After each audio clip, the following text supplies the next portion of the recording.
नमस्कार, InFocus science academy में आपका स्वागत है। हमारा चल रहा है कक्षा 6वीं की जियोग्राफी एनसीईआरटी बुक। इसमें हम देख रहे थे पृथ्वी के प्रमुख परिमंडल को। जैसा कि हमने बताया, पृथ्वी के जो प्रमुख परिमंडल हैं वह 3 हैं। पहला था भूमंडल, इसमें हमने महाद्वीपों के बारे में जानने का प्रयास किया। दूसरा था जलमंडल, इसमें हमने 5 महासागरों के बारे में जानने का प्रयास किया। साथ में हमने इसके बाद देखा कि वायुमंडल किसे कहते हैं तथा वायुमंडल जो तीसरा प्रमुख परिमंडल है उसके बारे में जानने का प्रयास किया। तो इसमें हमने वायुमंडल की ऊंचाई के बारे में बताया आपको, तथा इसके जो 5 परत है उसके बारे में बताने का प्रयास किया था। जैसा कि हमने 5 परत की अगर बात करें तो यह जो है पृथ्वी की सतह से पहला क्या आता है, क्षोभ मंडल, दूसरा समताप मंडल, तीसरा मध्य मंडल, चौथा था हमारा आयन मंडल, 5वां था बहिर्मंडल। आज हम बात करेंगे अपने एक नए अध्याय के बारे में जिसका नाम है पृथ्वी के प्रमुख स्थल रूप कहें या स्थल स्वरूप कहें। तो चलिए आज हम देखते हैं इसमें जो हमारा मिलेगा कंटेंट उसको हम पॉइंट वाइज समझने का प्रयास करेंगे। एनसीईआरटी कहता क्या है, कहता यह है कि आप देखेंगे कि पृथ्वी की जो सतह है सभी जगह एक समान नहीं है। एनसीईआरटी क्या कह रहा है, हमारी जो पृथ्वी है वह कहीं समान नहीं दिखाई प्रतीत होती है। जैसा कि कहीं ऊपर रहेगा तो कहीं नीचे रहेगा, कहीं ज़मीन धसी है तो कहीं ज़मीन बहुत ज़्यादा उठी हुई है। तो इस तरह से बताने का प्रयास करता है कि हमारे जो विभिन्न अनेक स्वरूप हमें देखने को मिलते हैं वह किस प्रकार से है, एनसीईआरटी बताने का प्रयास कर रहा है। तो हम देखते हैं कि एक समान नहीं है जो है सतह। पृथ्वी पर अनगिनत प्रकार के स्थल रूप हैं। स्थल मंडल के कुछ भाग ऊंचे तथा कुछ भाग नीचे होते हैं, तथा वहीं कुछ भाग हम देखते हैं कि समतल भी दिखाई देते हैं। यह जो है अब क्या कह रहा है एनसीईआरटी कि ये स्थल रूप 2 प्रक्रिया जो कहें या प्रक्रियाओं के परिणाम स्वरूप बनते हैं।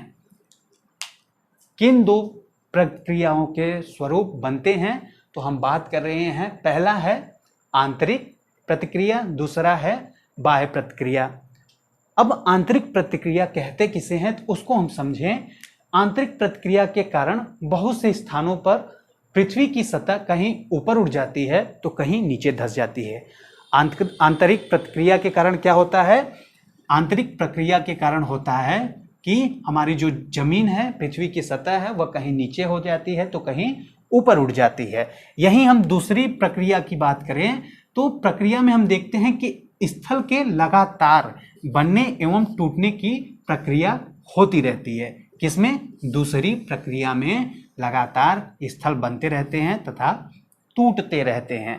इसी में हम देखते हैं कि पृथ्वी की सतह के टूटने या कहें कि टूटकर घिस जाने के कारण क्या होता है, अपरदन की क्रिया होती है।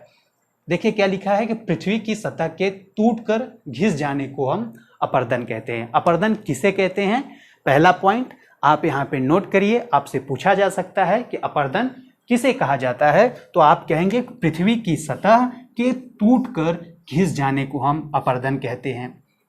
क्लियर हुआ। अपरदन की क्रिया के द्वारा सतह नीची हो जाती है तथा निक्षेपण की प्रक्रिया के द्वारा इनका फिर से निर्माण हो जाता है। यहाँ पे 2 शब्द नए मिल रहे हैं, क्या, अपरदन तथा निक्षेपण। अपरदन के द्वारा क्या होता है कि हमारी जो सतह है वह नीचे हो जाती है या फिर उड़ जाती है। फिर यहीं पे कह रहा है कि अपरदन की क्रिया के द्वारा सतह नीचे हो जाती है तथा निक्षेपण की प्रक्रिया के द्वारा इनका फिर से निर्माण हो जाता है। निक्षेपण का मतलब क्या है, हमारा जो यह अपरदन के द्वारा जो घिसाव होता है और यहाँ का जो जमाव होता है वह कहीं ना कहीं फिर से इकट्ठा हो जाता है। वह जो इकट्ठा होता है उसी को हम क्या कहते हैं, निक्षेपण कहते हैं। निक्षेपण क्लियर हुआ। अब हम आगे चलते हैं, फिर देखते हैं कि फिर से ये जो निर्माण होता है उसे हम निक्षेपण कहते हैं। यहीं पे देखते हैं कि ये 2 प्रक्रियाएं बहते हुए जल, वायु तथा बर्फ के द्वारा होती है। ये जो 2 प्रक्रियाएं हैं जो हैं वह किस कारण होती हैं, यानी अपरदन और निक्षेपण की भी अगर बात करें तो किस वजह से होती हैं, जल, वायु तथा बर्फ के द्वारा होती रहती हैं। ठीक है।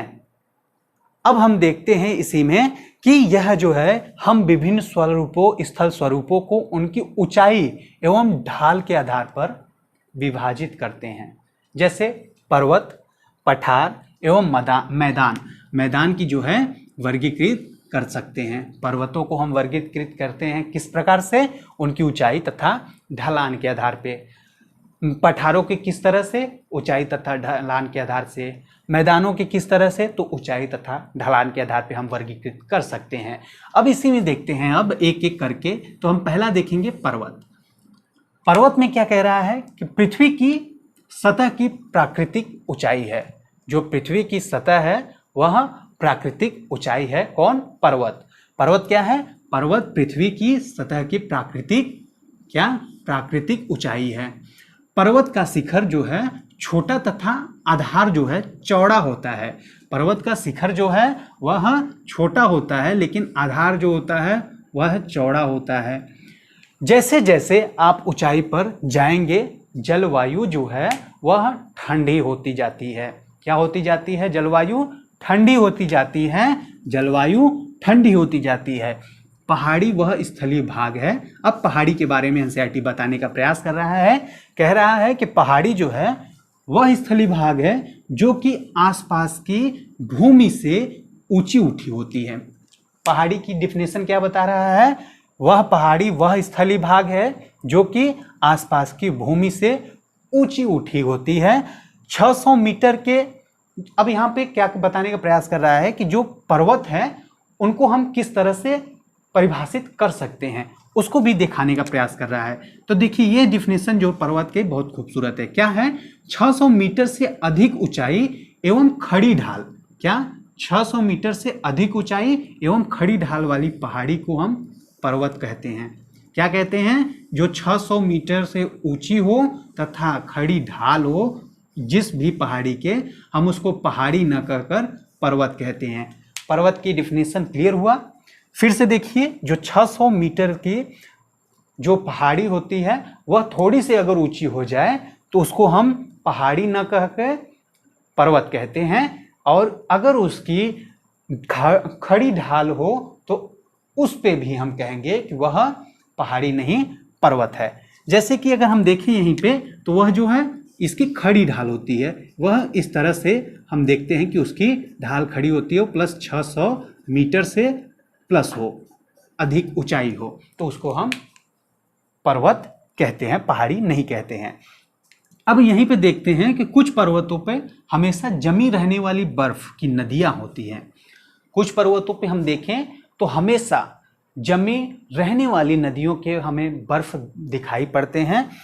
जो बर्फ की नदियां होती हैं उन्हें हम क्या कहते हैं? हिमानी कहते हैं। क्या कहते हैं? उन्हें हम हिमानी कहते हैं। हिमानी अगर आपसे पूछा जाए तो आप आराम से बता सकते हैं। क्या बताएंगे? हिमानी किसे कहते हैं? कुछ पर्वतों पे हमेशा जमी रहने वाली बर्फ की नदियां जो होती हैं उन्हें हम हिमानी कहते हैं।